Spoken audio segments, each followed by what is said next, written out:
Hola mortales, bienvenidos a la cuna de lo desconocido.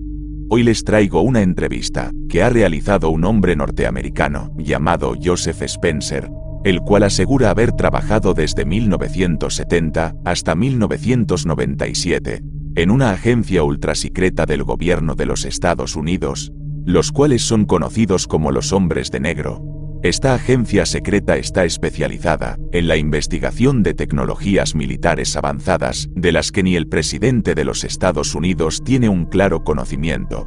Pero esto no es lo más impresionante del caso, ya que este hombre asegura que esta organización es la encargada de la investigación de la vida extraterrestre o alienígena, que ha llegado desde hace mucho tiempo al planeta Tierra, y también de otras cosas muy oscuras que está haciendo este gobierno con algunos seres humanos. Uno de los trabajos más secretos que ha realizado esta agencia es el levantamiento de cadáveres y objetos voladores no identificados, o mejor conocidos como ovnis, que se han estrellado en la Tierra desde hace miles de años. También ha mencionado que todos estos objetos y seres extraterrestres, encontrados en los últimos años, han sido llevados a una base ultrasecreta, ubicada en el estado de Nevada, en Estados Unidos, la cual nos hace pensar que es la enigmática base del Área 51, en donde otras personas del gobierno de los Estados Unidos, que igual han trabajado en agencias secretas, han asegurado que en este lugar hay seres extraterrestres vivos,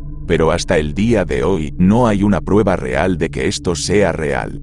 A continuación les mostraré la entrevista completa que ha dado este aparentemente ex hombre de negro a un canal de noticias muy importante de los Estados Unidos, para que saquen sus propias conclusiones. Veamos. My name is Joseph Spencer. From May 1970 to October 1997, I served the United States government as a top secret operative, but not in a category that is commonly known or understood. I was known as a man in black. Following 7 years acting as a counterintelligence agent for the CIA, I was recruited for a new assignment that entailed working within above top secret operations. I was aware of the black budget projects, but never knew the context of them, due to their high level of secrecy. Even the president was denied access to their inner workings. Annually, billions of dollars are poured into black projects, which operate without any supervision or intrusion. They have full autonomy. The operations deal primarily with advancing military technologies, most of which have been reverse engineered from recovered alien spacecrafts that had either crashed or were shot down by our military. The public, sadly, will never, ever have knowledge of these operations. This transition in my life happened in 1970. The senior black project director was William T. Latham, who had worked under CIA Executive Director Richard Schlesinger. Latham stated that I was the perfect candidate for my new position. I was a foster child, and I had no connections to existing relatives. I had no friends or social life. It was easy for them to erase my past and provide me with a new identity. I gave myself to them as a priest would to his God. But first, my mind had to be erased. I was injected with various forms of mind-altering drugs, LSD, heroin, mescaline, morphine, sodium pentothal, and more. Drug-induced hypnosis followed with antegrade and retrograde amnesia. The goal was to program me to do two things: kill and forget. After 9 months of programming, I had become a man in black. What I later discovered was that not all the men in black were human. About a third were alien hybrids. Their distinctive feature was the absence of whites in their eyes, giving the impression of empty eye sockets. This unsettled me, and it took months to adjust to the reality of alien integration. My assignments largely dealt with UFO sightings and crash sites. In August of 1971, I witnessed my first UFO crash site just north of Edwards Air Force Base in California. Inside the craft were 3 grayed humanoids, 2 dead, 1 still alive. Also in the craft was a human female abductee. The alien humanoids were transported to the base, but 2 witnesses had arrived before us and took several photographs. The first surrendered his camera, but the second fled. When we apprehended him, he resisted, and I was ordered to silence him, which I did.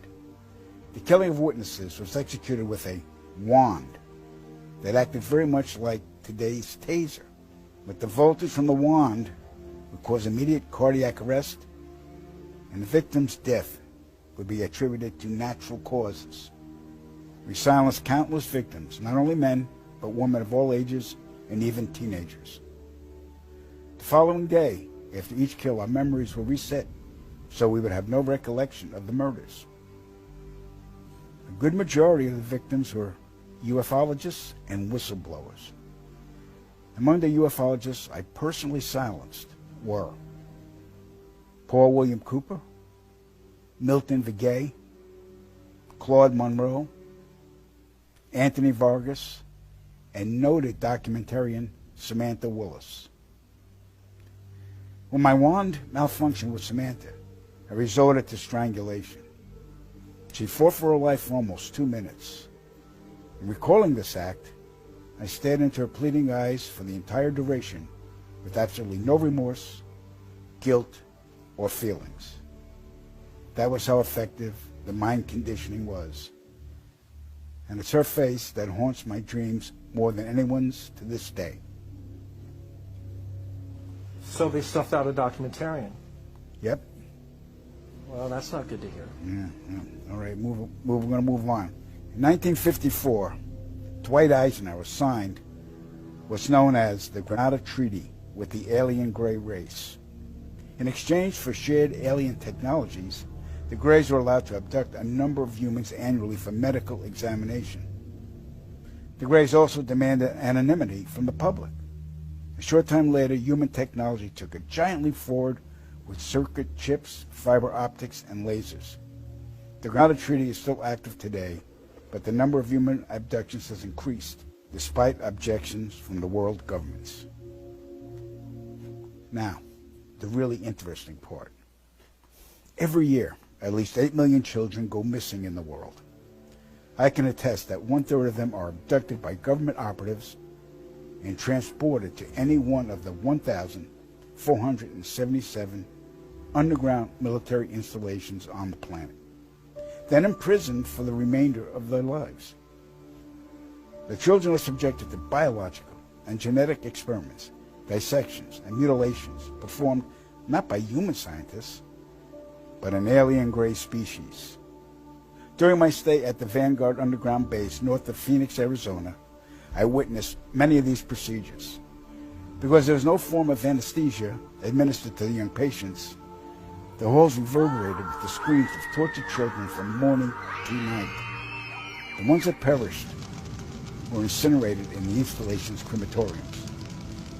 My point of contact at this base was Lieutenant Colonel Charles T. Leninger, and he was a human-alien hybrid. And get ready for this. In 1994, the World Population Summit in Cairo, Egypt, had 160 nations participate, where they all agreed that the human population was out of control and must be stopped because the world is running out of resources. An agreement was formed that would mandate the reduction of humans from 6 billion to 800 million by the year 2030. This meant finding a method or methods to wipe out nearly 95% of the population. Solutions were discovered, investigated, tested, then created, and have been in full force since. The procedures have been inflicted onto the human race are as follows. 1. Toxic levels of chemically enhanced fluoride have been secretly added to our drinking water over the last 20 years in every city and community on the planet. I personally oversaw the delivery of fluoride barrels to Denver, Chicago, Tampa, and Minneapolis water departments. The adverse effects of fluoride poisoning to the human body are numerous and debilitating. The effects to children is damage to their neurological development, among other. Espero que les haya gustado el vídeo. No olviden darle me gusta y suscribirse. Eso me ayudaría mucho para poder cumplir mi sueño. Nos vemos en el siguiente vídeo.